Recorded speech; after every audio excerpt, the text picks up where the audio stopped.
I ran a presidential campaign in 1992 to get money out of politics. So let's just talk about democracy, which is get misused around the United States. You can't have a democracy in inequality, especially when you're saying elections are a democracy. So the campaign, it was on a $100 limit. The only message of the campaign was, if you don't get money out of politics, it doesn't matter what you care for because the money will win, which is what we live in right now. And people are used by this idea that we have a democracy, even when it never gives them what they need, even as poverty gets worse, even as homelessness gets worse. They're so battered, and the 3.5% that have everything is what they want and think is possible, the American dream, that they keep looking up at this possibility and not recognizing the horror that they actually live in, the violence to life that it actually is, that people, I mean, I look at my grandkids, and I just can't believe the level of anxiety they live in. I mean, that's a crime. To cause this much anxiety in the people of your country.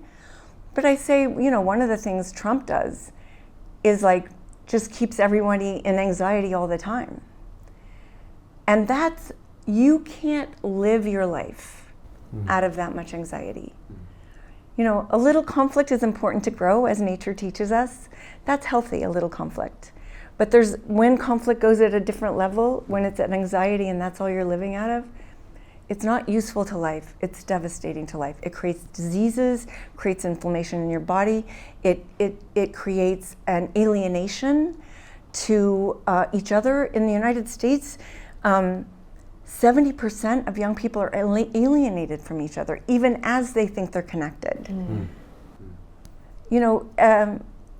I teach that there's a war economy. I call capitalism the war economy, the extractive, destructive, oppressive economy killing you, your community, and the planet. And then there's a peace economy, the giving, sharing, caring, thriving, relational, resilient economy without which none of us would be alive. It is the economy, socialism, that is about care of each other. It is literally a culture. An economy means the making of home. Capitalism is destroying home. Socialism cultivates a home where we can all feel we're cared for, that lessens anxiety and allows us to grow and flourish in life, allows us even to be here, living life.